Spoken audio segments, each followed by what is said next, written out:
Beetlejuice, Beetlejuice, Beetlejuice.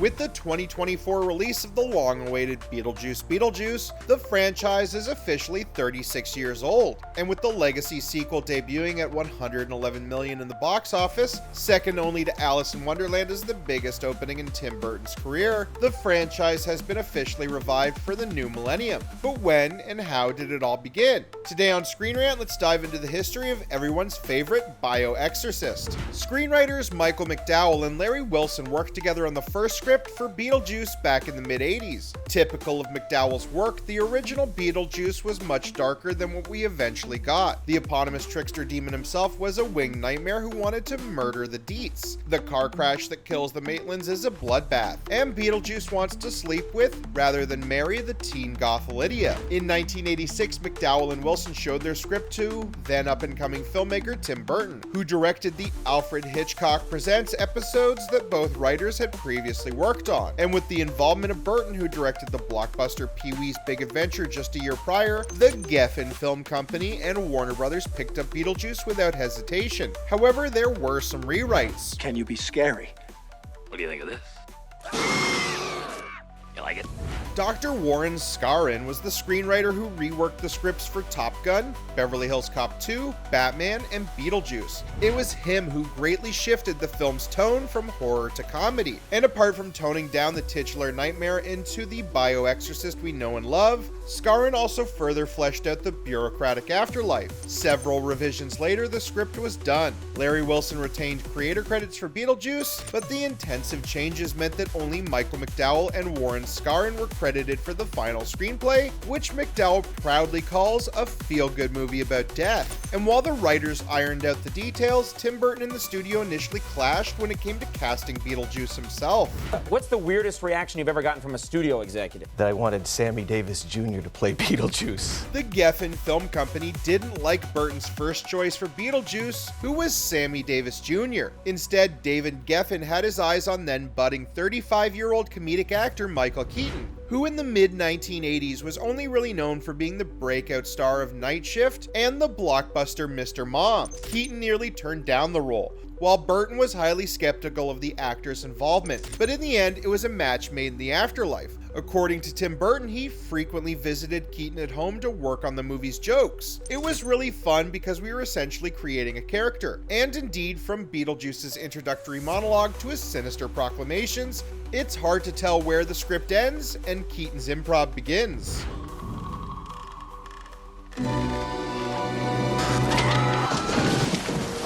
The fictional town of Winter River, Connecticut was actually shot in East Corinth, Vermont, where production constructed the covered bridge where the Maitlands died, as well as the 3.5-sided shell of their infamous house on the hill. The rest of the film was shot at Culver Studios in Los Angeles, known for its eclectic mix of practical effects, stop-motion animation, and in-camera trickery. The now iconic visual style of Beetlejuice was born from a combination of budget constraints and sheer passion. The VFX, creature design, and makeup team included artists like V. Neal, Steve Laporte, and Robert Short, who bagged the Oscar for Best Makeup in 1989 for their work in the movie. Burton's team also included his future collaborator in Batman Returns, Bo Welch, the production designer who developed Delia Dietz's whimsically garish vision of their home. In the end, the film ended up costing an estimated $15 million, which it earned back shortly after debuting on March 30th, 1988.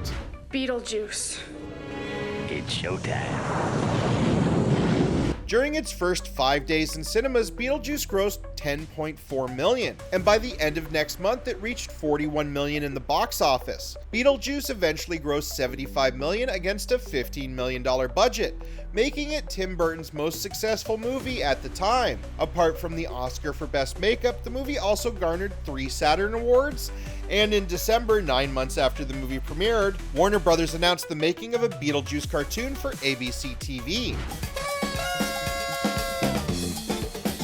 Happy anniversary, country, Beetlejuice. Tim Burton acted as the executive producer for the Beetlejuice cartoon, with Stephen Omet taking over the voice of the eponymous bio-exorcist. While Beetlejuice terrorized Lydia Dietz in the movies, they're best friends in the TV show, which ran for 4 seasons and 94 episodes, beginning in September 9th, 1989 until December 6, 1991. While Beetlejuice's horrific hijinks from the Netherworld launched for the Game Boy in 1992. For the generation that remembers DOS, there was also Adventures of Beetlejuice: Skeletons in the Closet. These games were only loosely inspired by the film and combined movie elements with stuff from the cartoons. It was also around this time that the sequel started being developed.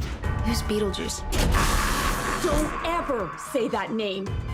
Beetlejuice. Eager to capitalize on the film's success, the Geffen Company commissioned 2 sequel scripts. The first, Beetlejuice in Love, was written by the first film script doctor Warren Scarron. It was about a man who proposes to his girlfriend on the Eiffel Tower, only to fall to his death and for Beetlejuice to haunt his almost fiancée. However, it was the second script that nearly clawed out of development hell. Written by Jonathan Gems, the now infamous cancelled sequel, Beetlejuice Goes Hawaiian, saw the Dietz family moving to Hawaii. There they planned to construct a new resort, until discovering that the site is right above an ancient burial ground. Shortly after, Beetlejuice arrives to cause mayhem, and even wins a surf contest using his old magic tricks. On the condition that the sequel would still be directed by Tim Burton, both Winona Ryder and Michael Keaton were ready to reprise their roles for Beetlejuice Goes Hawaiian, but Batman Returns eventually made Keaton and Burton too busy for a Beetlejuice sequel. The idea was scrapped until 1996, when Billy Frolic was hired to write another sequel script, and though it went as far as getting Keaton back in negotiations again, this attempt didn't materialize either. For decades, hopes of the sequel getting made remained trapped in various unrealized screenplays. In lieu of the long-awaited follow-up to the original film, Beetlejuice the Musical debuted in 2018, began its Broadway run a year later, and even reopened after closing due to the COVID-19 pandemic. The stage play later went on a US tour in 2022, and it was also around this time that the sequel began to rear its lovably ugly head yet again.